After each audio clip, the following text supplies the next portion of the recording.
Well, I mentioned about full service. Full service itself is offering a wide range of facilities, service, and amenities. Um, Amenities, sometimes they do have when we said amenities, it can be amenities for hotel, or it can be the amenities in the room. What are amenities in the room? Usually they offer from towels to hair dryer to shaving creams and shavers, and towels. They also have from range of big towels, medium and small, and until like very small towels. Uh, and they also have different type of pillows also included. The other thing that I would like to mention is boutique hotels.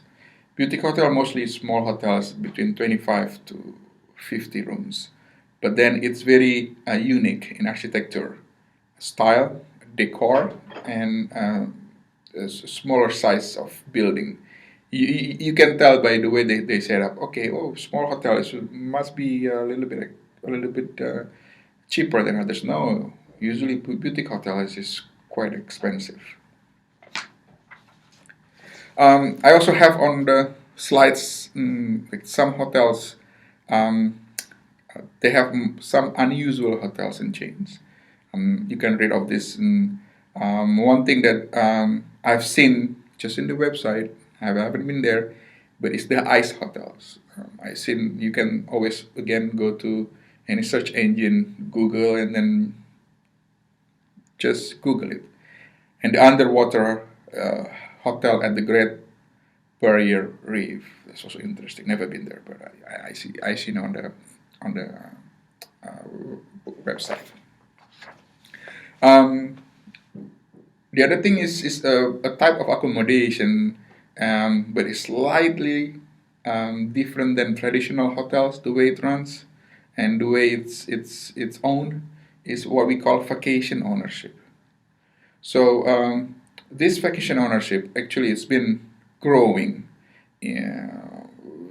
very fast, and in the U.S. is one of the fastest growing segments. It started from the French Alps, the beginning of the late 1960s. So what happened is they let the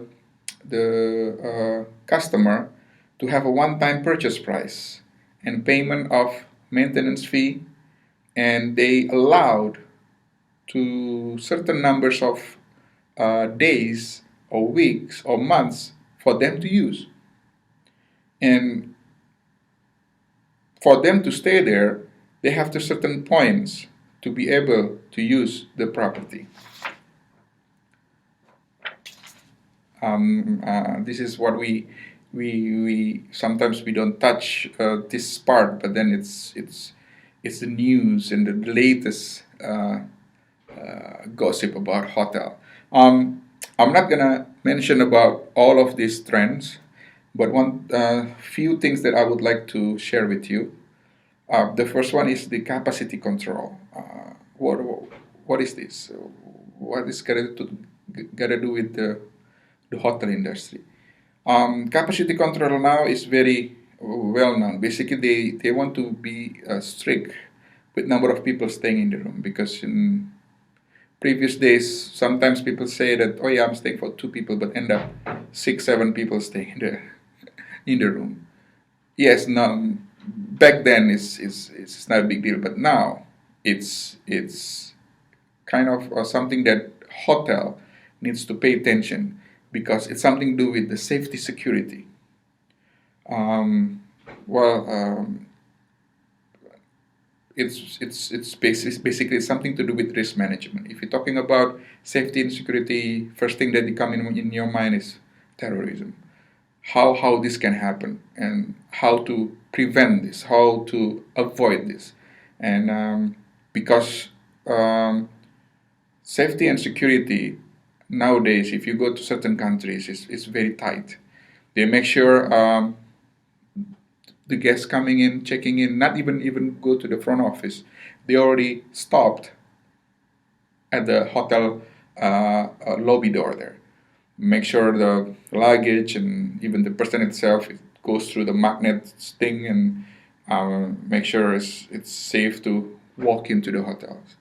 And that's it's common now. It's not something probably some part of the world it says, oh, what is this? But then it's common to the country that have history or something to do with somehow with terrorism.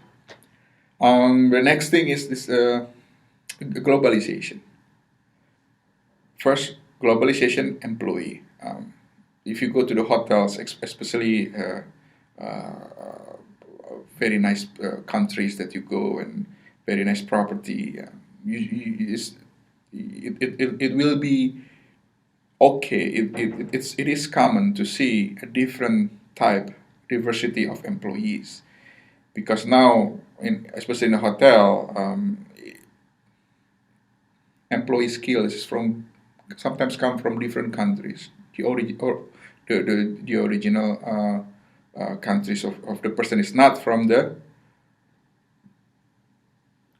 country itself. Sometimes the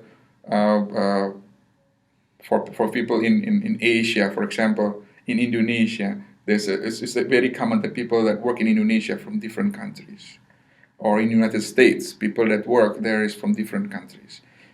This is very common in hospitality. Um, Vacation ownerships, rapid growth. Like I said in the previous slides, it's in exotic area mostly, and then a lot of this vacation ownership it's been available in countries in Asia in the past 2 3 years. So it's not something that really new, but it's something that people are looking at. Instead of staying in the traditional hotel, they want to have their own space. They want to have that. If they want to go in vacation, they want to know. They make sure they have. The last but not least, it's gaming. Um, it's normal now if you go to a certain type of company, usually big companies, they have a game console stay there for the kids to play, or not even the kids, for adults to play. Um, Either Xbox or PlayStation have there to play, and sometimes, of course, when you have those kind of console, you can watch movies, and it's very common. Um, so that's it for this week. Um, we're gonna see it again for the coming week. We're gonna touch about the accommodation, the management itself. Thank you.